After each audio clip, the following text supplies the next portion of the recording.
저는 데이비드 파커입니다. 워싱턴 DC의 심장부 백악관에서 그리 멀지 않은 곳에 위치한 국제정책연구소에서 동아시아 정세를 분석하는 일을 하고 있습니다. 올해로 15년째입니다. 제 명함에는 동북아 전문 선임연구원이라는 그럴듯한 직함이 찍혀 있지만 저의 일상은 대부분 잿빛에 가깝습니다. 하루 종일 모니터 3개를 번갈아 보며 씨름하고 끝없이 쏟아지는 보고서와 데이터의 홍수 속에서 의미 있는 몇 줄을 건져 올리는 것, 가끔은 대사관 직원이나 정보기관 관계자들과의 빡빡한 비공식 브리핑에 참석해 그들의 의중을 떠보는 것이 제 일의 전부입니다. 지난 15년 동안 저는 이 자리에서 수많은 국제적 격변을 지켜보았습니다. 일본의 아베노믹스가 절정으로 치닫다 힘을 잃는 과정, 베트남이 환태평양경제동반자협정에 가입하며 아시아의 새로운 공장으로 떠오르던 순간, 북한의 비핵화 협상이 희망과 절망 사이를 오가던 숨가쁜 날들, 그리고 대만 해협의 군사적 긴장이 최고조에 달했던 위기의 순간들까지. 한일 간의 첨예한 경제 갈등과 미국 본토를 휩쓴 보호무역주의의 광풍 역시 제 모니터를 거쳐갔습니다. 저는 그 모든 사건들을 냉정하게 분석하고 예측 가능한 시나리오를 보고서에 담아내는 일을 해왔습니다. 그것이 제 역할이었고 저는 늘 사실과 데이터에 기반한 합리적 예측에 자신이 있었습니다. 하지만 2025년 여름 저는 지금껏 단 한 번도 느껴보지 못했던 기묘한 긴장감과 함께 도저히 예측할 수 없는 미지의 감정에 휩싸여 있습니다. 이 모든 것의 시작은 백악관에서 날아온 몇 줄짜리 발표문이었습니다. 그리고 그 중심에는 제가 오랫동안 지켜봐 온 나라, 대한민국이 있었습니다. 지금 이 글을 쓰고 있는 제 책상 위는 그야말로 전쟁터입니다. 미국 상무부에서 막 업데이트된 수출입 통계 자료, 한국산업통상자원부의 최근 정책 브리핑 원문, 그리고 블룸버그 통신이 실시간으로 송출하는 각국의 관세 반응 그래프가 어지럽게 펼쳐져 있습니다. 책상 한쪽에 놓인 커피는 이미 오래전에 식어버렸고 3개의 모니터가 뿜어내는 푸른빛이 제 얼굴을 창백하게 비추고 있지만 제 눈은 자꾸만 한쪽으로만 쏠립니다. 바로 한국이라는 나라, 그 아시아의 작은 반도국가가 지금 전 세계 무역 질서의 흐름에 거대하고도 미묘한 균열을 만들어내고 있는 그 지점입니다. 제가 한국이라는 나라를 처음 피부로 접한 것은 2015년의 일이었습니다. 당시 국무부의 지역 전문가 양성 프로그램에 선발되어 4년 동안 주한미국 대사관 정치과에 파견 근무를 나갔습니다. 서울의 중심, 종로구 정동의 고풍스러운 건물에서 제가 처음 맡았던 임무는 남북관계의 미세한 변화를 추적하고 보고하는 것이었습니다.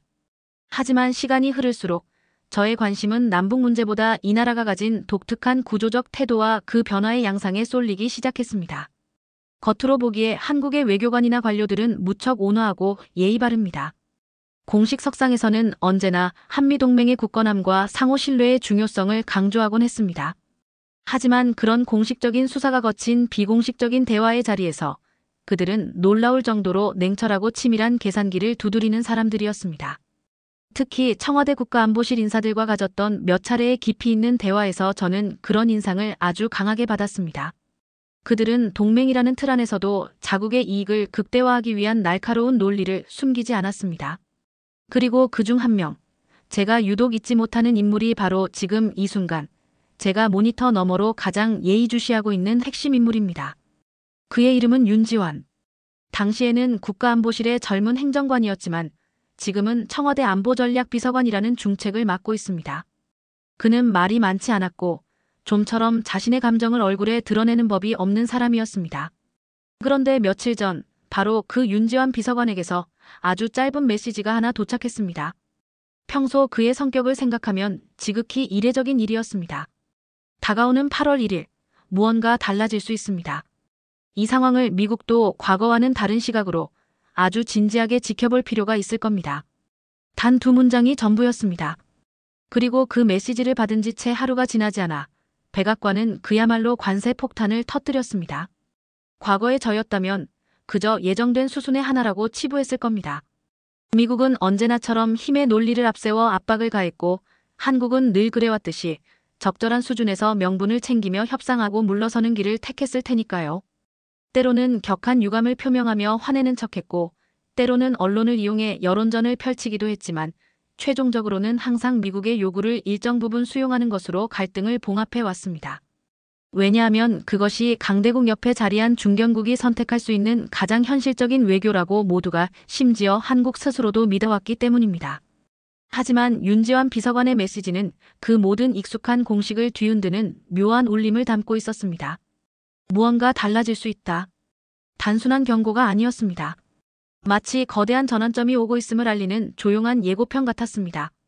그리고 저는 제 오랜 분석가적 직감을 총동원해 그 예감을 결코 무시할 수 없었습니다. 이후 몇몇 비공식 채널을 통해 흘러나오는 정보들을 종합하면서 제 예감은 확신으로 바뀌어갔습니다.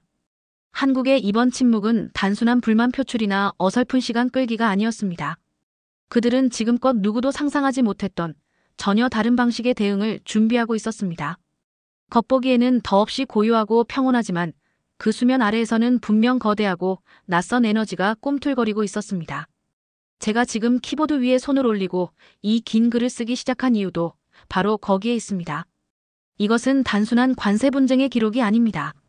양국 간의 흔한 외교적 잡음에 대한 분석 보고서도 아닙니다.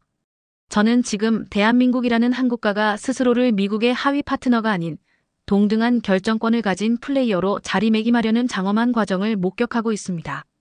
그것도 과거와는 전혀 다른 새로운 전략적 언어를 구사하면서 말입니다. 한국은 지금 무언가를 바꾸고 있습니다. 그 움직임이 최종적으로 어떤 파장을 불러일으킬지는 아직 누구도 단정할 수 없습니다.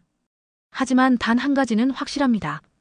저는 그리고 아마 워싱턴의 수많은 전문가들은 지금까지 한국이라는 나라를 너무나 단순하게, 너무나 예측 가능한 존재로만 여겨왔다는 점입니다. 이 글은 바로 그 깊은 반성의 시작이자 동시에 한 시대의 전환을 목격하는 한 관찰자의 생생한 기록이 되기를 바랍니다. 그리고 이제 그 거대한 드라마의 첫 장면은 미국의 8월 1일 발표로부터 시작됩니다. 그날 이후 제 책상 앞을 떠나지 못하는 시간은 점점 길어졌습니다. 저는 그 어느 때보다 자주 서울이라는 도시의 이름을 검색하고 한국 공영방송 뉴스의 자막을 몇 번이고 다시 돌려보며 혹시 내가 놓치고 있는 미세한 신호가 무엇인지 필사적으로 되짚고 있습니다. 그리고 제 마음속 깊은 곳에서 아주 이상한 감정이 조금씩 자라나고 있습니다. 그것은 분석가의 냉철한 시선만으로는 도저히 설명할 수 없는 아주 오래되고도 근원적인 질문과 맞닿아 있었습니다. 만약 이번에는 진짜로 정말로 한국이 달라졌다면? 백악관이 문제의 성명을 발표한 것은 워싱턴의 이른 아침이었습니다. 대부분의 사람들이 아직 출근 준비를 하던 시각, 언론사 단말기에는 몇 줄짜리 긴급 보도자료가 먼저 번쩍였고 이어서 트럼프 대통령 특유의 짧고 거친 트윗이 전 세계 주요 언론의 경제 섹션을 순식간에 장악했습니다. 핵심 내용은 간결하고도 도발적이었습니다. 한국은 부자나라다. 하지만 그들은 국방비를 제대로 내지 않는다. 우리는 더 이상 세계의 공짜 경찰 역할을 하지 않을 것이다. 8월 1일부터 모든 한국산 주요 공산품에 대해 전례 없는 수준의 관세를 부과한다. 그 트윗이 화면에 뜨는 순간 저는 모니터 앞에서 잠시 숨을 멈췄습니다. 솔직히 말해 이런 종류의 거친 발언은 트럼프 대통령의 정치 스타일을 고려할 때 그리 낯선 것은 아니었습니다. 그는 언제나 예측 불가능한 방식으로 동맹국들을 압박해왔으니까요. 하지만 이상하게도 이번에는 그 느낌이 사뭇 달랐습니다. 무언가 심상치 않은 차가운 결기가 느껴졌습니다. 단순한 경제적 압박을 넘어선 어떤 근본적인 관계의 재설정을 강요하려는 의도가 명백해 보였습니다. 게다가 8월 1일이라는 날짜는 너무나도 정확하고 단호했습니다. 유예 기간도 없었고 협상의 여지를 암시하는 외교적 수사도 전혀 찾아볼 수 없었습니다. 사실상 최후 통첩에 가까운 선언이었습니다. 곧바로 소집된 긴급회의에 참석하기 위해 연구소 회의실로 들어서자 동료들이 이미 자리를 잡고 열띤 토론을 벌이고 있었습니다. 하지만 그들의 반응은 거의 하나같이 제 예상과 다르지 않았습니다. 당연하게도 이번에도 한국은 결국 조용히 타협하는 길을 선택할 것이라는 분위기가 지배적이었습니다. 그 누구도 이견을 제기하지 않았습니다. 한국은 늘 현실적이었지. 위기 상황에서는 자존심보다는 실리를 택해온 나라니까. 한국 경제가 이번 관세 충격을 감당하지 못할 거야. 반도체와 자동차, 배터리 같은 주력 산업은 미국 시장에 대한 의존도가 너무 높아. 저는 그들의 말에 기계적으로 고개를 끄덕이면서도 머릿속을 떠나지 않는 이상한 감각을 떨쳐낼 수가 없었습니다. 바로 전날 밤 윤지환 비서관으로부터 받았던 그 짧은 메시지가 귓가에 계속 맴돌았습니다. 이번에는 다를 수 있습니다. 그의 단호했던 어조가 트럼프 대통령의 거친 발표와 맞물리자 제 마음속의 예감은 점점 더 강렬해졌습니다. 이것은 단순한 한미 통상 분쟁의 재현이 아닐 수도 있다. 이것은 정책의 변화를 알리는 전조가 아니라 어쩌면 한 나라의 전략적 태도 자체가 근본적으로 바뀌고 있음을 알리는 신호탄일지도 모른다. 저는 회의가 끝나자마자 조용히 제자리로 돌아와 자료를 모으기 시작했습니다. 한국 청와대의 브리핑 예정 스케줄, 산업통상자원부의 성명 발표 예고, 서울증권시장의 개장 전 반응, $1- 환율의 미세한 움직임, 재계의 공식 및 비공식 입장, 심지어는 주요 노동계의 성명서 초안까지 정보를 취합할 수 있는 모든 채널을 가동했습니다. 그리고 저는 아주 이상한 점을 발견했습니다. 너무나도 조용했습니다. 오히려 충격에 빠진 쪽은 서울이 아니라 워싱턴처럼 보였습니다. 보통 같았으면 백악관 발표 직후 한두 시간 안에 청와대 대변인이 즉각적인 유감 표명과 함께 긴급 브리핑을 열었을 것이고 산업계 대표단체들은 기자회견을 자청해 막대한 피해를 호소하며 정부의 신속한 대응을 촉구했을 것입니다. 그런데 이번에는 그 어떤 움직임도 없었습니다. 국무총리는 예정된 지방 현장 방문 일정을 그대로 소화하고 있었고 외교부는 상황을 예의주시하고 있다는 원론적인 언급을 짧게 내놓았을 뿐 그 이상의 반응을 보이지 않았습니다. 미국의 주요 언론들은 오히려 초조한 기색을 보이기 시작했습니다. 블룸버그 통신은 한국의 반응은 전형적인 위기 대응 패턴에서 벗어나 있다는 긴급 코멘트를 실었고 월스트리트 저널은 서울의 침묵, 그 의도는? 이라는 제목의 분석 기사를 준비 중이라는 소식이 들려왔습니다. 저는 그 순간 미국이 지금 무언가 아주 중요한 것을 놓치고 있다는 강한 느낌을 받았습니다. 서울은 충격에 빠져 허둥대는 것이 아니었습니다. 오히려 그들은 더없이 침착하게 그리고 냉정하게 다음 수를 계산하고 있다는 인상이 짙었습니다. 아마도 미국의 전략가들이 머릿속에 그리고 있던 그림은 이런 것이었을 겁니다. 1단계 한국 정부의 강한 유감 표명 및 동맹 정신 훼손 우려 전달. 2단계 미국 백악관의 대화의 문은 열려 있다는 식의 약간의 유화적 메시지 발신. 3단계 양측 고위급 실무 회담 개최 일정 조율.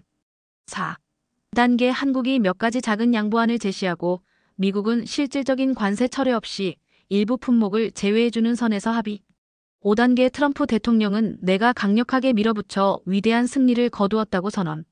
하지만 지금 그 모든 익숙한 순서가 완전히 흔들리고 있었습니다. 특히 청와대의 움직임이 단순히 없는 것이 아니라 마치 의도적으로 정지 상태처럼 보이도록 치밀하게 관리되고 있다는 점이 더욱 놀라웠습니다.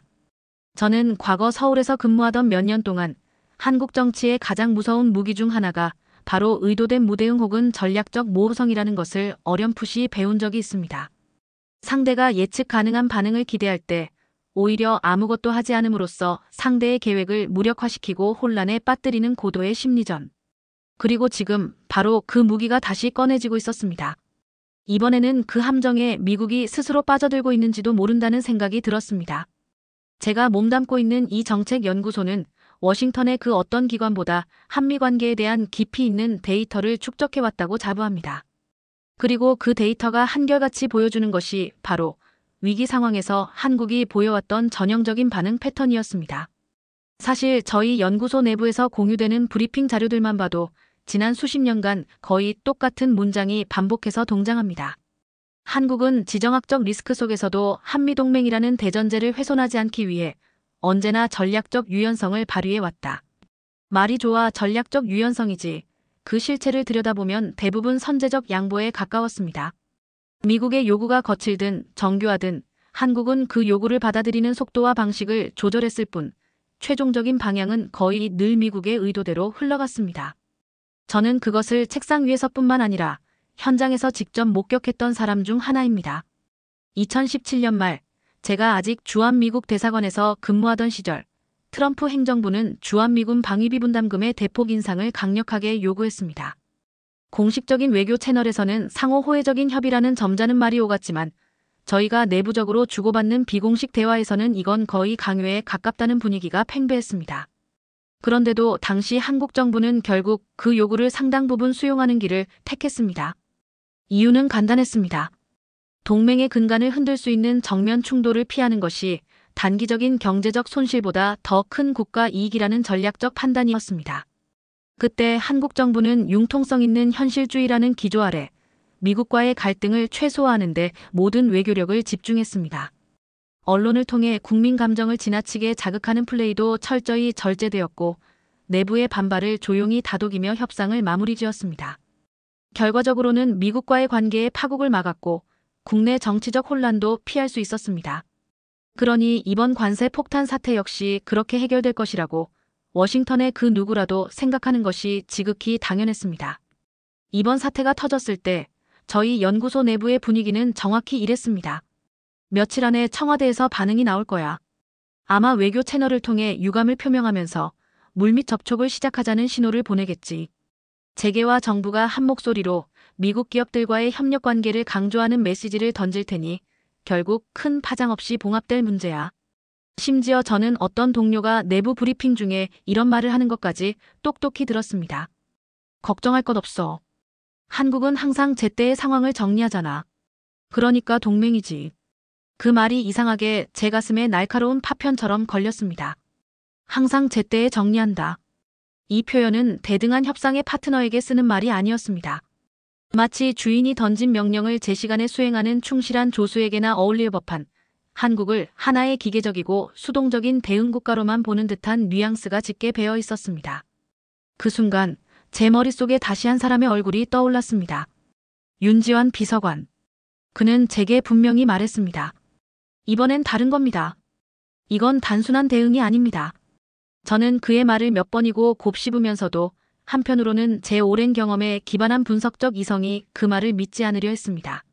머릿속에서는 여전히 그래도 언젠가는 움직이겠지라는 생각이 지배적이었습니다. 트럼프의 압박은 분명 강력하지만 미국 시장에 대한 경제적 의존도가 절대적으로 높은 한국의 입장에서 정면 충돌과 같은 강경 대응은 득보다 실이 훨씬 크다는 것은 너무나 명확한 사실이었으니까요. 게다가 현재 한국은 총선이나 대선 같은 큰 정치 이벤트를 앞두고 있는 것도 아니었고 관세 부과에 대한 국내 여론도 아직은 격앙되기보다는 차분하게 상황을 지켜보는 분위기였습니다. 이런 상황에서 섣불리 대미 강경 대응 카드를 꺼내는 것은 정부 입장에서 매우 위험한 정치적 도박이 될 수 있었습니다. 제 경험상 한국은 위기를 정면으로 돌파하기보다는 교묘하게 회피하는 데 훨씬 더 능한 나라였습니다. 극적인 승부수보다는 양쪽의 체면을 모두 살리면서 조용히 빠져나오는 출구 전략에 더 익숙했습니다. 그렇기 때문에 저는 계속 기다렸습니다.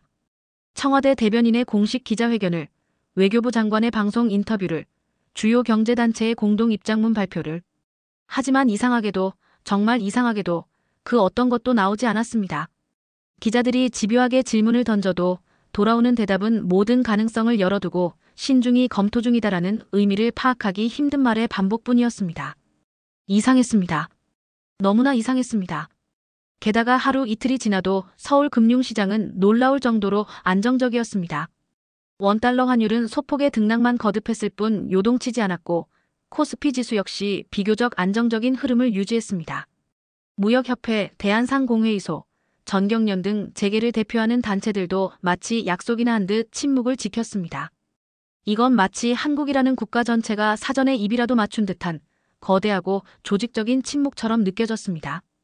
저는 결국 참지 못하고 윤지환 비서관에게 다시 짧은 메시지를 보냈습니다. 서울은 왜 이렇게 조용한 거지? 워싱턴의 혼란이 느껴지지 않나? 이번에도 답장은 바로 오지 않았습니다. 그날 밤 저는 잠 못 이루고 뒤척이다가 문득 한 가지 가능성을 깨달았습니다. 아무것도 하지 않는 것처럼 보이지만 사실 가장 강력하고 위협적인 메시지는 바로 지금 이 순간 아무것도 하지 않는 것 그 자체일 수 있다는 것. 한국은 이번에 미국이 그리고 전 세계가 예상했던 그 정해진 수순을 단호하게 따르지 않고 있었습니다. 그리고 저는 처음으로 아주 오랜만에 제가 가진 분석의 틀이 틀렸을 수도 있겠다는 생각을 하기 시작했습니다. 그렇게 꼬박 이틀 동안 깊은 침묵을 지키던 서울이 마침내 아주 짧게 입을 열었습니다. 그날 새벽 워싱턴의 시간은 아직 깊은 잠에 빠져 있었지만 저는 침대맡에 놓아둔 태블릿의 미세한 진동 소리에 잠에서 깼습니다. 긴급 속보 알림 창에는 청와대 대변인, 통상 압박 관련 공식 입장 발표라는 문장이 선명하게 떠 있었습니다. 피곤한 눈을 비비며 화면을 켠 저는 곧바로 자동 재생되는 영상을 뚫어지게 바라보았습니다. 화면에는 제가 서울 근무 시절부터 봐왔던 낯익은 얼굴에 청와대 대변인이 서 있었습니다. 늘 그렇듯 흐트러짐 없는 자세와 정제된 표현, 그리고 또렷한 발음으로 마이크 앞에 섰습니다. 놀랍게도 기자들의 질문은 받지 않았습니다. 사전에 철저히 준비된 아주 짧은 발표문만이 낭독되었습니다. 전체 시간은 1분 40초 남짓, 믿을 수 없을 만큼 짧았습니다. 그런데 그 안에 담긴 의미의 무게는 놀라울 정도로 강력하고 단단했습니다. 대한민국 정부는 현재 상황을 매우 엄중하게 인식하고 있으며 모든 가능성을 열어두고 차분하고 의연하게 대응해 나갈 것입니다. 우리는 외부의 압력에 흔들려 국가의 장기적인 이익을 해치는 성급한 결정을 내리지 않을 것입니다. 저는 그 말을 처음 듣고도 곧장 영상을 뒤로 돌려 몇 번이고 다시 들었습니다. 놀라울 만큼 감정이 절제되어 있었고 문장 하나하나가 익숙한 외교적 수사 같으면서도 결정적인 부분에서 낯설었습니다. 보통의 경우라면 깊은 유감이라거나 실망이라는 표현이 반드시 따라붙었을 것이고 긴밀한 대화나 굳건한 동맹과 같은 단어들로 끝을 맺으며 협상의 여지를 남겨두는 것이 관례였습니다. 하지만 이번에는 그 모든 것이 빠져 있었습니다. 감정의 표출도 유화적인 제스처도 해석의 여지가 있는 애매한 중의적 표현도 전혀 없었습니다. 그저 조용히, 그러나 그 어떤 위협보다 또렷하게 우리는 흔들리지 않겠다고 말했습니다. 그 발언은 즉시 한국의 모든 주요 방송사의 메인 뉴스를 통해 반복적으로 보도되었고 그날 아침 워싱턴에 있는 모든 정부 부처와 연구소의 아시아 지역 담당자들은 출근하자마자 해당 발표문이 번역본을 회람했습니다. 저희 정책연구소 내에서도 그날 오전의 분위기는 한마디로 술렁임 그 자체였습니다.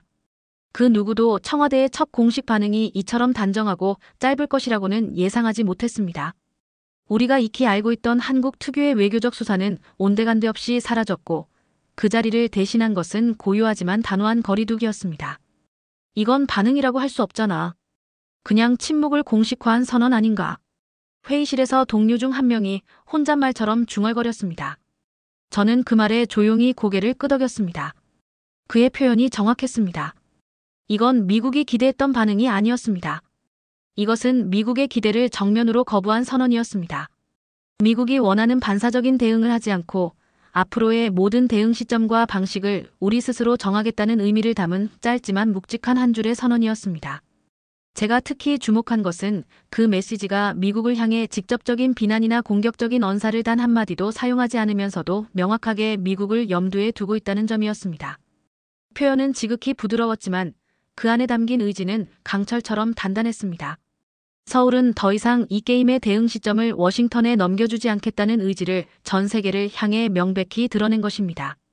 저희 연구소의 부소장은 오전 브리핑 도중 제게 툭 던지듯 물었습니다. 데이비드, 이게 그냥 한번 튕겨보는 단순한 메시지일까? 아니면 그들 말대로 뭔가 다른 걸 준비하고 있다는 신호일까? 저는 선뜻 확답을 하지 못했습니다.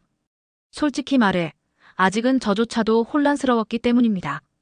지금까지의 한국과는 너무나도 달랐기 때문입니다. 이전의 한국이었다면 이 발표 직후부터 곧바로 보이지 않는 외교 라인이 정신없이 움직였을 겁니다.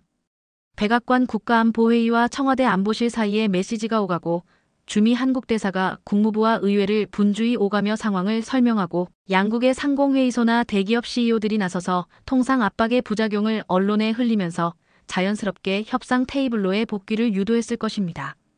그러나 이번에는 그런 익숙한 수순이 전혀 보이지 않았습니다. 대신 나타난 것은 시장과 언론, 그리고 국민들의 놀라운 침착함이었습니다. 서울의 증시는 발표 이후 오히려 소폭 상승하며 안정세를 보였고 국내 여론 역시 정부의 대응을 비난하기보다는 감정에 휘둘리지 않는 신중한 대응이라고 평가하는 목소리가 우세했습니다. 주요 경제지들은 예상보다 단호한 메시지, 미국의 다음 수를 지켜보자는 의도라는 깊이 있는 분석을 내놓았습니다. 저는 그 반응들을 하나하나 챙겨보며 한국 사회 내부에도 이전과는 다른 어떤 단단한 신뢰가 작동하고 있음을 어렴풋이 느낄 수 있었습니다. 정부에 대한 믿음이든 혹은 우리도 이제는 버틸 수 있다는 자신감이든 분명 무언가 달라진 기류가 존재했습니다.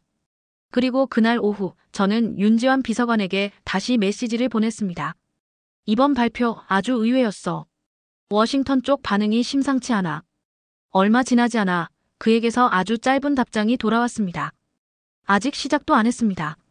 그 짧은 문장을 보는 순간 저는 온몸에 소름이 돋는 것을 느꼈습니다. 이제 모든 것이 확실해졌습니다. 한국은 지금 무언가를 단단히 준비하고 있습니다.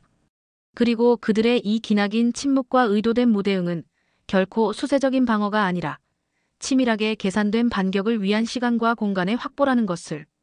그들이 말을 아끼는 사이에 오히려 말을 해야 할 초조함은 워싱턴 쪽으로 서서히 넘어가고 있었습니다. 미국에서 정책 분석가로 일하는 제 입장에서 볼 때 국가 간의 외교적 반응에는 보통 일정한 패턴, 즉 리듬이라는 것이 존재합니다. 위기 상황이 발생하면 당사국은 먼저 공식적인 우려를 표명하고 자국의 이해관계를 명확히 언급하며 그럼에도 불구하고 대화의 의지가 있음을 내비칩니다. 그 다음 단계로 양측 실무진 간의 협의 채널이 조율되고 본격적인 협상에 앞선 물밑 접촉이 분주하게 이어집니다. 이 모든 과정은 빠르면 48시간, 늦어도 일주일 안에는 가시적인 움직임으로 나타납니다. 그것이 우리가 지난 수십 년간 정상적이라고 여겨온 외교 반응의 속도이자 리듬이었습니다. 그런데 지금 한국은 그 모든 익숙한 리듬에서 완전히 벗어나 있었습니다. 그들은 반응하지 않고 있었습니다. 아니, 좀 더 정확하게 표현하자면 그들은 반응은 하되 결코 반사적으로 움직이지 않고 있었습니다. 저는 그것이 단순한 결정의 유보나 내부 의견 조율의 지연이 아닌 지극히 의도되고 계산된 고도의 전략적 거리두기라는 것을 점점 더 확신하게 되었습니다. 사실 한국은 이런 방식의 외교에 익숙한 나라가 결코 아닙니다. 한반도라는 지정학적 위치의 특성상 그들은 늘 급변하는 주변 정세에 빠르게 대응하는 것을 최고의 생존 전략으로 삼아왔습니다. 북한의 미사일 발사에도 중국의 사드 보복과 같은 경제 압박에도 일본의 기습적인 수출 규제에도 한국은 언제나 신속하게 반응했습니다. 그러나 지금은 달랐습니다. 그들이 오랫동안 체득해온 전통적인 방어적 기민함이 사라지고 그 자리를 의도된 속도 조절이라는 낯선 전략이 대신하고 있었습니다. 청와대가 첫 공식 발표 이후 아무런 추가적인 설명을 내놓지 않고 있는 것, 외교부 대변인이 기자들의 집요한 질문에도 마치 녹음기처럼 원론적인 언급만을 반복하고 있는 것, 심지어는 보수와 진보를 막론하고 주요 언론들이 사설에서조차 더 자극적인 표현을 의도적으로 자제하고 있는 것도 모두 그 거대한 전략의 일환일 것입니다. 그들이 던지는 메시지는 이제 너무나도 명확해졌습니다. 상대가 원하는 타이밍에는 절대 움직여주지 않겠다. 저는 바로 이 지점이 지금 워싱턴을 가장 당혹스럽게 만들고 있는 핵심이라고 봅니다. 워싱턴의 전략가들은 상대국의 익숙한 반응 패턴을 통해 그들의 다음 수를 예측하고 그에 맞춰 자신들의 내부 전략을 정교하게 짜나갑니다. 하지만 지금 한국은 그 모든 예측의 고리를 스스로 끊어버리고 있습니다. 대응의 속도도 수위도 방향도 전혀 보여주지 않고 있습니다. 그래서 불안해지는 것입니다. 왜 저렇게 조용한 거지? 혹시 우리가 모르는 무언가를 숨기고 있는 건 아닐까? 이런 의심과 불안감이 백악관과 국무부의 회의 테이블을 맴돌기 시작하면 보이지 않는 싸움의 주도권은 이미 상대에게 절반쯤 넘어간 것이나 다름없습니다. 물론 이 모든 침착함이 실제로는 한국 내부에 완벽하게 통일된 단일한 전략에서 나온 것인지는 아직 확실치 않습니다. 복잡한 국내 정치적 계산일 수도 있고 충격을 최소화하려는 경제계의 신중한 관망세 때문일 수도 있습니다. 하지만 중요한 것은 개별적인 이유가 아니라 그것들이 모여 만들어내고 있는 전체적인 분위기입니다. 한 국가가 거대한 위기 앞에서 이토록 느리게 움직인다는 것은 오직 두 가지 이유밖에는 없습니다. 첫째는 아무런 준비가 되어 있지 않아 우왕좌왕할 때. 그리고 둘째는 이미 모든 준비가 완벽하게 끝나 있어 서두를 필요가 없을 때입니다. 그리고 지금 한국의 모습은 누가 보아도 후자에 가까워 보였습니다. 저는 이 지점을 전략적 침묵이라고 부르고 싶습니다. 미국 입장에서 가장 당황스럽고 까다로운 것은 한국이 아무런 말도 하지 않으면서도 오히려 무언가 엄청난 것을 하고 있는 듯한 인상을 끊임없이 준다는 점입니다. 그들은 가만히 있지만 그 가만히 있는 행위 자체가 오히려 우리는 당신들이 모르는 무언가를 계획하고 있다는 거대한 공기를 만들어내고 있는 것입니다. 며칠 전 저희 연구소에서 열린 비공식 내부 세미나에서 저는 조심스럽게 이런 의견을 피력했습니다. 지금 한국은 미국의 언어를 그대로 따라가지 않고 있습니다. 그들은 미국이 설정한 문법과 시간표를 거부하고 있습니다. 그것은 곧 그들이 독자적인 시간표를 짜고 있다는 가장 강력한 증거입니다. 그 말에 몇몇 동료들이 진지한 표정으로 고개를 끄덕였지만 어떤 이는 여전히 의아하다는 듯 제게 물었습니다. 그렇다고 해도 데이비드, 결국 미국과의 관계를 완전히 깨기는 어렵지 않겠어? 어느 정도 선에서 다시 조율을 시도하지 않겠냐는 말이지. 저는 옅은 미소를 지으며 대답했습니다. 물론 그럴 겁니다. 하지만 중요한 건 이제 그 조율의 주체가 바뀌고 있다는 점입니다. 과거의 조율은 늘 미국이 먼저 판을 깔고 제안했고 한국은 그 판 위에서 응하는 방식이었습니다. 하지만 이번에는 정반대입니다. 한국은 아무런 제안도 하지 않고 있습니다. 미국이 먼저 자신들의 입장을 조정하지 않으면 아예 판 자체가 열리지 않는 구도가 만들어지고 있습니다. 이건 조율이 아니라 기다림의 역전입니다. 저는 여전히 윤지환 비서관에게서 구체적인 답장을 받지 못하고 있습니다. 하지만 이제는 그 길어지는 침묵조차 하나의 명확한 신호로 느껴집니다. 그는 메시지를 통해 저에게 무언가를 구체적으로 말해주지 않습니다. 한국 정부도 마찬가지입니다. 대신 그들은 시간이라는 가장 원초적인 언어로 말하고 있습니다. 그리고 미국은 그 새로운 언어를 아직 익숙하게 받아들이지 못하고 있습니다. 저는 지금도 제 자신에게 그 질문을 반복해서 던지고 있습니다. 도대체 왜 이번에는 이렇게까지 다를까? 워싱턴 DC에 있는 대부분의 외교 안보 전문가들은 여전히 깊은 혼란 속에서 헤매고 있습니다. 한국은 도대체 왜 이토록 완강하게 침묵으로 버티고 있는가? 왜 과거처럼 반사적으로 움직이며 협상을 구걸하지 않는가? 왜 일부러 미국의 애를 태우며 기다리게 만드는가? 그 해답은 단순한 외교 기술의 변화나 감정적인 대응의 문제가 아니었습니다. 그 뿌리는 훨씬 더 깊은 곳, 바로 기억에 있었습니다. 한국이 지난 몇 년간 온몸으로 겪어냈던 쓰라린 경험, 그리고 그 경험을 통해 뼈에 새기듯 축적한 불신과 계산의 결과물이었습니다. 저는 가장 먼저 일본과 베트남의 사례를 떠올렸습니다. 두 나라 모두 트럼프 행정부의 거친 통상 압박의 정면으로 대응하기보다는 전통적인 방식의 선제적 양보를 택했던 대표적인 국가들입니다. 일본은 당시 참의원 선거를 앞두고 미일 무역 협상에서 미국의 요구를 대폭 수용했습니다. 수십조 원 규모의 미국산 무기 구매와 대미 투자 약속은 물론 자국의 텃밭이나 다름없던 농업시장까지 활짝 열어주었습니다. 베트남 역시 미국과의 심각한 무역 불균형을 해소하라는 압박에 자국산 일부 제품에 대한 자발적 수출 제한 조치를 취하고 미국산 농산물 수입을 대폭 확대함과 동시에 수십억 달러 규모의 보잉 항공기 구매 계약을 체결하며 성의를 보였습니다. 그런데 그 결과는 어떠했습니까? 일본은 그토록 막대한 선물을 안겨주고도 결국 철강 제품에 대한 25%의 고율 관세를 피하지 못했고 트럼프 대통령은 오히려 일본은 영리하지만 우리는 더 영리하다는 말로 조롱하기까지 했습니다. 베트남은 더 심했습니다. 온갖 양보를 하고 난 뒤 트럼프 대통령이 직접 트위터를 통해 베트남은 우리를 가장 심하게 이용하는 나라 중 하나라며 20%의 추가 관세 부과를 검토 중이라고 발표하면서 그들의 모든 노력을 한순간에 물거품으로 만들어버렸습니다. 당시 미국의 유력 정치 전문지인 폴리티코는 이를 두고 거래 없는 거래라고 신랄하게 비판했으며 일본 내부에서조차 미국은 더 이상 동맹국을 존중할 줄 아는 협상 파트너가 아니다라는 자조 섞인 비판이 거세게 일었습니다. 베트남은 아예 그 이후 대미 직접 언급을 피하며 깊은 불신을 드러내는 방향으로 돌아섰습니다. 한국 정부와 기업들이 바로 그 모든 장면을 하나도 빠짐없이 바로 옆에서 생생하게 지켜봤습니다. 그리고 그때는 비록 조용히 침묵했지만 그 쓰라린 교훈을 잊지 않고 있었습니다. 한국은 그들의 실패 사례를 단순한 남의 일이 아닌 가장 값비싼 교과서로 삼고 있었던 겁니다. 섣부른 양보는 더 큰 요구를 불러올 뿐이다.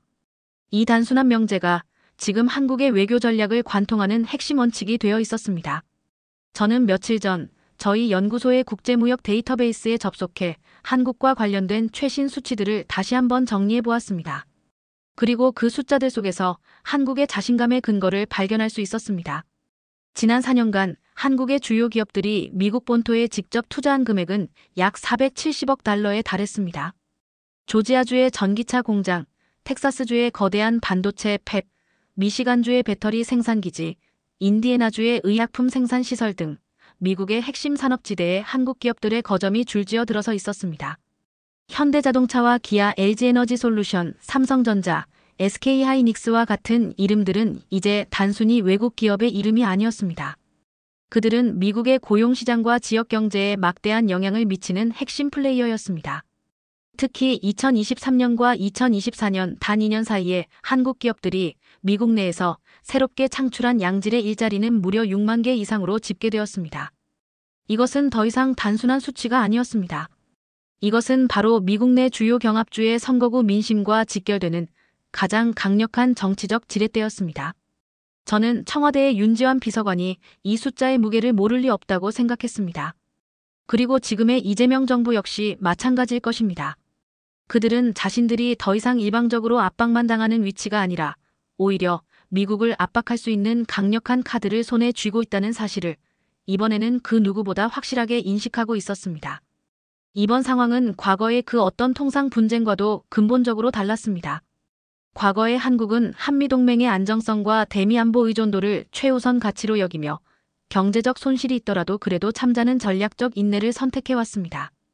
그러나 이번에는 달랐습니다. 굳건한 동맹이라는 틀 안에서조차 자국의 경제적 권익만큼은 철저하게 분리해서 지켜내겠다는 냉정한 신실리주의가 전면에 나서고 있었습니다. 한 예로 지금의 한국은 더 이상 미국이 도와줘야만 안보를 지킬 수 있는 나라라는 과거의 인식에 갇혀 있지 않습니다. 반도체, 조선, 2차 전지, 그리고 최근 급부상한 방위산업 분야에 이르기까지 이제는 오히려 미국이 한국을 절실하게 필요로 하는 상황이 명백해졌습니다. 바이든 행정부가 그토록 공들여 추진했던 글로벌 공급망 재편 전략에서도 한국은 그 어떤 나라보다 핵심적인 파트너 국가로 인정받았고 산무부와 국방부의 공식 보고서에도 그 이름이 빠지지 않고 동장했습니다. 이재명 정부가 이번 사안에서 이토록 강경한 듯 보이는 태도를 유지하는 것도 바로 그 배경이 있습니다. 그는 과거의 외교 무대처럼 조용히 물밑에서 움직이는 소극적인 전략보다는 투명하게 조건을 내걸고 대등한 위치에서 협상하는 방식을 선호하는 것으로 알려져 있습니다. 이는 그가 대통령 선거 후보 시절부터 꾸준히 강조해온 실용 외교 노선의 핵심 철학이며 지금 그 철학이 실제 외교 전략으로 남김없이 작동하고 있는 것입니다. 게다가 한국 내부의 여론 지형도 과거와는 확연히 달라졌습니다.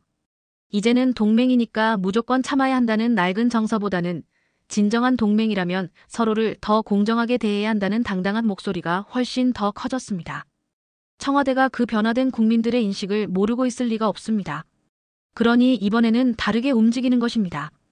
이것은 더 이상 자존심의 문제가 아니었습니다. 국가 이익을 계산하는 방식의 정교함 자체가 바뀐 것입니다. 과거의 한국 외교가 미국의 분노를 어떻게 관리할 것인가에 초점을 맞췄다면 지금의 한국 외교는 그 분노를 단기적인 노이즈로 간주하고 대신 장기적이고 실질적인 국익을 어떻게 지켜낼 것인가를 따지는 고차원의 방정식으로 전환하고 있는 것입니다. 저는 조용히 제 컴퓨터 화면을 바라보며 윤지환 비서관에게 또 한 번의 짧은 메시지를 보냈습니다. 이번엔 숫자를 쥐고 있는 쪽이 당신들이라는 걸 아주 잘 알고 있겠지. 그는 이번에도 바로 답하지 않았습니다. 하지만 저는 이미 그 침묵 속에서 그의 대답을 똑똑히 듣고 있었습니다. 한국이 전략적 침묵으로 시간을 벌고 있을 무렵 워싱턴의 정책연구소와 정부기관의 테이블 위로는 아주 이상한 정보들이 하나둘씩 올라오기 시작했습니다. 공식적인 외교 채널로는 여전히 그 어떤 의미 있는 움직임도 포착되지 않았습니다. 하지만 유럽과 아시아 각지에서 활동하는 저희 연구소의 비공식 정보원들을 통해 흘러나오는 이야기들은 명백히 기존과는 전혀 다른 방향을 가리키고 있었습니다. 첫 번째 신호는 유럽에서 왔습니다. 제가 평소 긴밀하게 연락을 주고받는 브뤼셀에 주재하고 있는 한 외교 소식통은 제게 한 가지 무척 흥미로운 사실을 전해왔습니다. 데이비드, 혹시 들었습니까? 폴란드가 최근 미국과의 차세대 무기 구매 계약 협상을 잠정 보류한 것으로 알고 있습니다. 공식적인 이유는 명확히 밝혀지지 않았지만 내부에서는 얼마 전 체결했던 한국과의 방산 계약에서 제시된 기술 이전 조건과의 현격한 차이를 언급하는 분위기입니다. 저는 그 말을 듣고 즉시 폴란드 국방부의 최근 보도자료와 관련 외신들을 샅샅이 확인했습니다. 불과 며칠 전까지만 해도 거의 확정적인 것으로 보도되던 미국산 차세대 전술미사일 시스템 도입 계획이 갑자기 재검토 단계로 바뀌어 있었습니다. 그리고 그 빈자리를 대신해 조심스럽게 거론되고 있는 것이 바로 한국산 장거리 정밀 타격 포병 시스템, 즉 천무의 추가 도입 가능성이었습니다. 폴란드는 이미 K2 전차와 K9 자주포, FA-50 경공격기 등 한국산 무기 체계를 대량으로 도입하며 K 방산의 가장 큰 고객이 된 국가입니다. 그런 그들이 이제는 한국의 무기를 단순한 가성비 좋은 상품이 아니라 미국의 대안이 될 수 있는 전략적 선택지로 간주하기 시작했다는 신호는 결코 가볍게 넘길 사안이 아니었습니다. 한 나라의 군사안보 정책이 단순한 가격이나 성능의 문제를 넘어 신뢰의 문제로 이동하고 있다는 가장 강력한 증거이기 때문입니다. 미국의 일방적인 압박에 동맹국들조차 등을 돌릴 수 있다는 것을 보여주는 상징적인 사건이었습니다. 두 번째 정보는 훨씬 더 가까운 아시아에서 날아왔습니다. 저는 베트남의 군사 및 외교 정책을 담당하고 있는 한 오랜 지인에게 연락을 취했습니다. 그는 하노이에서 근무 중인 고위 관료 출신의 외교 안보 연구자였습니다. 그의 목소리는 평소보다 훨씬 조심스러웠습니다. 요즘 하노이 내부 분위기가 무척 예민합니다. 원래대로라면 다음 주에 미국과 제14차 국방정책 대화 일정이 잡혀 있었는데 얼마 전 상부에서 갑작스럽게 잠정 연기하라는 지시가 내려왔다고 들었습니다. 그는 공식적인 이유는 알려지지 않았다고 말하면서도 조심스럽게 한마디를 덧붙였습니다. 내부적으로는 한국이 이번 사태에 어떻게 대응하는지 먼저 지켜보고 움직이자는 기류가 강하게 형성되고 있습니다. 괜히 우리가 먼저 나서서 미국에 양보했다가 일본이나 과거 우리처럼 혼자만 손해보는 우를 범하지 말자는 공감대가 고위층 내부에 분명히 생긴 것 같습니다. 저는 이 말이 무척이나 인상 깊었습니다. 과거 트럼프 행정부 시절만 해도 미국으로부터 압박을 받는 소위 중견국들 사이에서는 누가 먼저 미국과 접촉해 협상 테이블을 차리느냐가 보이지 않는 경쟁 요소였습니다. 먼저 움직여야 조금이라도 더 유리한 조건을 얻어낼 수 있다는 조바심이 컸기 때문입니다. 그런데 이제는 정반대의 현상이 나타나고 있었습니다. 누가 더 오래, 더 침착하게 기다릴 수 있느냐가 새로운 외교적 능력의 기준이 되고 있었습니다. 그리고 그 기다림의 기준점을 바로 지금 대한민국이 만들고 있는 것이었습니다. 이러한 미묘한 분위기의 변화는 워싱턴에도 조금씩 퍼지고 있었습니다. 저희 연구소 내부의 비공식 토론에서는 이런 이야기까지 돌기 시작했습니다. 지금 이 판은 더 이상 단순한 한미양자 간의 협상 문제가 아니다.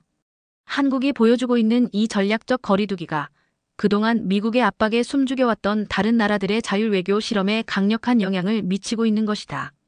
저는 바로 이 지점에서 이번 사태의 본질이 완전히 다른 차원으로 넘어가고 있음을 분명하게 느꼈습니다. 한국은 단순히 미국의 관세 압박에 대응하고 있는 것이 아니었습니다. 그들은 지금 이 순간을, 이 위기를 역으로 이용하여 자신들의 국제적 외교 위상을 근본적으로 재정의하고 있었습니다. 미국과 단순히 거래 조건을 흥정하지 않겠다는 차원을 넘어 미국이 일방적으로 주도하던 게임의 규칙 그 자체를 재조정하고 있다는 느낌이었습니다. 그리고 또 다른, 더욱 결정적인 정보는 바로 미국 내에서 흘러나왔습니다. 미국 무역대표부 내부 회의에서 오간 대화 내용 일부가 익명의 소식통을 통해 몇몇 언론에 유출되었고 거기에는 다음과 같은 놀라운 문장이 포함되어 있었습니다. 한국이 즉각적인 반응을 보이지 않는 것은 더 큰 틀에서의 조율을 위한 전략적 움직임일 수 있다. 다른 동맹국들이 한국의 이러한 대응 방식을 벤치마킹할 가능성에 대해 심각한 주의가 필요하다. 이 발언은 제가 최근 들었던 그 어떤 정보보다 중요한 시그널이었습니다. 벤치마킹. 이 단어는 단순한 전략 용어가 아닙니다. 그것은 누군가의 움직임이 다른 모두에게 하나의 기준이자 모범 사례가 되고 있다는 뜻입니다. 그리고 지금 그 새로운 기준은 바로 힘에 굴복하지 않고 버티는 기술이었습니다. 저는 이 모든 보이지 않는 흐름들을 하나로 꿰어 맞추어 보며 마침내 확신하게 되었습니다.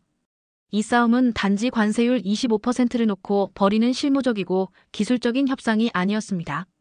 이것은 국가와 국가 간의 위상과 태도, 그리고 관계의 방식을 근본적으로 다시 조정하는 거대한 인식의 전쟁이었습니다. 한국은 미국의 정면으로 반격하는 것이 아니라 미국이 일방적으로 주도하는 게임의 방식 자체에서 한 발짝 옆으로 조용히 비켜서는 중이었습니다. 그리고 그들이 비워낸 그 자리로 그들을 따라 움직이기 시작한 다른 나라들이 하나둘씩 생겨나고 있었습니다. 아직은 그 움직임이 조용하고 미미하지만 그것은 분명 거대한 흐름의 시작이었습니다. 저는 제 노트에 이 현상을 이렇게 명명했습니다. 비가시적 외교의 전염. 목소리는 작고 몸짓은 보이지 않지만 그 영향력은 그 어떤 외교적 수사보다 빠르고 깊게 퍼져나가는 현상. 그리고 그 모든 것의 시발점은 의심할 여지 없이 서울이었습니다. 워싱턴에서 소문이 퍼져나가는 방식은 보통 두 가지입니다. 첫째는 익명의 고위 관계자가 특정 언론사에 의도적으로 정보를 흘리는 방식. 그리고 둘째는 정보에 밝은 누군가가 신뢰하는 기자나 분석가에게 밥이나 커피를 사주며 이건 그냥 분위기만 알아두라고 넌지시 말해주는 방식입니다. 이번 경우는 후자였습니다. 어느 월요일 아침, 저는 국방안보 분야를 전문적으로 다루는 매체에 근무하는 오랜 지인과 시내의 한 카페에서 마주 앉았습니다. 그는 진한 커피를 한 모금 깊게 마신 뒤 낮은 목소리로 제게 물었습니다. 데이비드, 혹시 역관세 시나리오에 대해 들어본 적 있어? 저는 순간 제가 잘못 들은 줄 알았습니다. 역관세라고? 한국이 미국에? 그는 작게 웃으며 고개를 끄덕였습니다. 물론 공식적으로 발표된 건 아무것도 없지. 하지만 업계와 정부 주변에서 꽤 신빙성 있는 얘기가 돌고 있는 중이야. 청와대와 산업부 내부에서 만약의 경우를 대비해 몇몇 특정 품목에 대한 대응 방안을 극비리에 검토 중이라는 거야. 전면적인 보복 관세는 아니고 상징성이 크고 대체 불가능한 몇몇 미국산 품목에 대한 선택적이고 제한적인 대응이라는 표현을 쓰더군. 저는 그 자리에서 곧바로 노트북을 꺼내 몇 줄의 문장을 빠르게 타이핑했습니다. 한국 정부 미국산 특정 농산물 및 첨단 장비 부품에 대해 제한적 관세 부과 고려 중. 단순 루머일 가능성 높으나 가능성 제기만으로도 월가 반응 주목. 그리고 그날 오후 블룸버그 통신의 실시간 환율 속보 코너에 아주 작은 한 줄짜리 자막이 올라왔습니다. 원화 한국 정부의 관세 대응 시나리오 루머의 소폭 약세. 투자자들, 서울의 다음 움직임의 촉각. 그렇게 시작되었습니다. 그 누구도 공식적으로 확인해주지 않았고 한국의 어느 부처도 성명을 내지 않았지만 그날 저녁 월가의 트레이더들이 이용하는 비공식 채팅방에서는 서울의 보복관세 루머라는 문구가 여러 차례 등장하며 시장의 불안감을 자극했습니다. 저는 이 보이지 않는 움직임이 어쩌면 공식적인 반격 선언보다 훨씬 더 강력하고 효과적인 신호일 수도 있다고 느꼈습니다. 왜냐하면 그것은 아직 실체가 없기에 그 파급력이 어디까지 확장될지 아무도 예측할 수 없기 때문입니다. 그 주 중반 한미 관계를 담당하는 국무부의 한 인사는 비공식 브리핑 중에 이런 말을 했습니다. 한국은 아직 아무것도 하지 않았습니다. 그러나 시장은 이미 한국이 무엇인가를 할 수도 있다고 믿기 시작했습니다. 이것이 어쩌면 더 무서운 상황일지도 모릅니다. 저는 그의 말을 노트에 받아 적으며 속으로 고개를 깊이 끄덕였습니다. 그의 분석이 정확했습니다. 이제는 실제 행동보다 시나리오가 더 무서운 힘을 갖는 시대. 그리고 한국은 지금 그 사실을 너무나도 잘 알고 또 영리하게 활용하고 있었습니다. 그리고 그 시나리오는 무한히 상상 가능했습니다. 예를 들어 한국은 이미 수백 대에 달하는 보잉사의 항공기 도입 계약을 체결한 바 있습니다. 그 계약의 이행 시점을 늦추거나 일부 옵션을 제협상 테이블에 올릴 수 있다는 가능성. 혹은 미국산 옥수수나 밀, 셰일가스 수입의 일부를 다른 공급국으로 다변화할 수 있다는 미세한 조정 가능성. 그중 어느 하나라도 현실화된다면 트럼프 행정부는 그것을 동맹국에 대한 배신이라고 격렬하게 비난할지도 모릅니다. 하지만 냉정하게 따져보면 그것은 주권 국가로서 지극히 합리적이고 당연한 대체 옵션의 검토일 뿐입니다. 이러한 비공식적이고 무형의 반격 가능성은 워싱턴 내부의 묘한 긴장감과 함께 분열의 씨앗을 뿌리고 있었습니다. 더 흥미로운 것은 이 모든 루머에 대해 한국 정부가 철저하게 거리를 두었다는 점입니다. 기자들의 질문이 쏟아져도 외교부와 산업부는 마치 약속이나 한 듯 그런 검토는 전혀 이루어진 바 없습니다. 혹은 전혀 사실무근입니다. 라는 차가운 부인으로 일관했습니다. 하지만 역설적으로 그 단호하고 차가운 부인 자체가 오히려 그렇다면 저 부인 뒤에 진짜 움직임이 있는 것은 아닐까 하는 더 큰 의심과 상상력을 자극하는 효과를 낳았습니다. 나중에 제가 다른 채널을 통해 들은 이야기지만 당시 한국의 한 고위 관계자는 내부 회의에서 이런 말을 했다고 합니다. 우리는 먼저 총을 쏘지는 않을 겁니다. 하지만 상대가 총을 쐈을 때 그저 맞기만 하지는 않을 겁니다. 저는 그 말이 지금의 이 복잡한 상황을 가장 정확하게 설명하는 한마디라고 생각했습니다. 그들은 더 이상 손을 먼저 들어올리지는 않지만 보이지 않는 방식으로 얼마든지 싸울 수 있는 새로운 종류의 파이터가 되어 있었습니다. 며칠 전까지만 해도 저는 이 사태를 단순한 한미 무역 갈등이라는 좁은 프레임 안에서만 바라보았습니다. 미국의 관세 압박, 한국의 대응 지연, 양측의 물밑 협상, 적당한 수준의 거래로 마무리. 이것이 제가 그려온 익숙한 시나리오였습니다. 그러나 그 생각은 우연히 발견한 한 장의 칼럼으로 인해 완전히 산산조각 났습니다.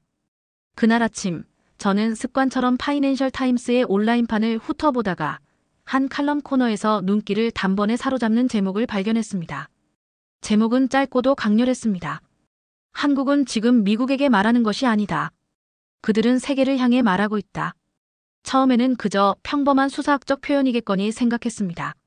하지만 칼럼의 본문을 한 줄 한 줄 읽어내려갈수록 저는 저도 모르게 점점 더 깊이 빠져들었습니다. 칼럼의 핵심 요지는 이랬습니다. 한국은 이번에 이례적인 대응을 통해 글로벌 질서 속에서 자신들이 어떤 존재인지를 근본적으로 재정의하고 있다. 그들은 미국을 향해 우리의 요구를 들어달라고 애원하는 것이 아니다. 대신 그들은 전 세계를 향해 선언하고 있다. 우리는 강대국의 일방적인 압박에도 쉽게 무너지지 않는 작지만 강한 나라이며 우리는 예의를 지키지만 결코 굴복하지 않는 대등한 파트너라는 사실을.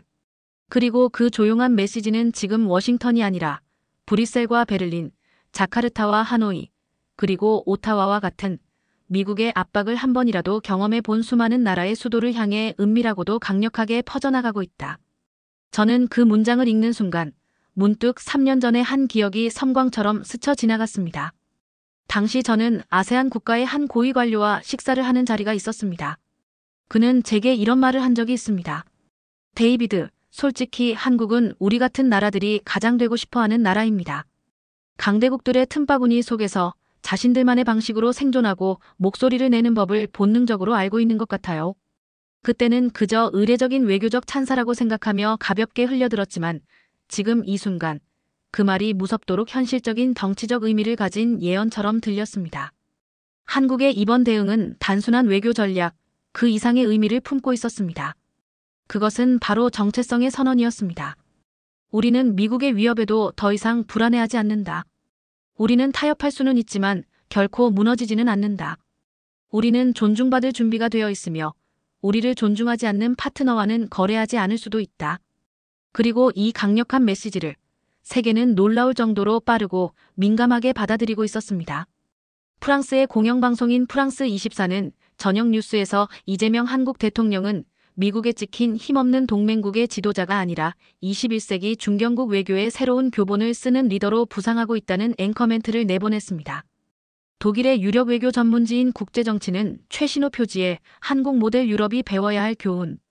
미국의 거대한 그림자 속에서도 고개를 든 나라라는 도발적인 문장을 대문짝만하게 실었습니다. 저는 그런 기사들을 하나하나 스크랩하며 서서히 깨달았습니다.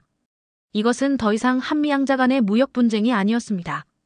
이것은 미국 중심의 일극 체제가 흔들리고 다극화 시대가 열리는 거대한 판의 전환 속에서 대한민국이라는 나라가 마침내 독립적이고 주체적인 극의 하나로 당당하게 등장하는 역사적인 장면이었습니다. 워싱턴 내부에서조차 그 변화의 기류는 뚜렷하게 감지되고 있었습니다. 얼마 전 열렸던 내부 회의에서 평소 트럼프 행정부의 정책에 비교적 우호적이던 한 동료마저 이런 말을 했습니다. 트럼프가 한국을 저렇게까지 밀어붙인 건 단순히 돈 때문만은 아닐 거야. 그는 동맹국이 자신에게 도전하는 그 자체를 견디지 못하는 성격이지. 그런데 지금 한국은 그가 그어놓은 그 선을 조용히 넘어버렸어. 그리고 더 놀라운 건 그렇게 선을 넘었는데도 아무 일도 일어나지 않고 있다는 사실이야. 그의 말은 묘하게도 지금의 현실을 정확하게 꿰뚫고 있었습니다.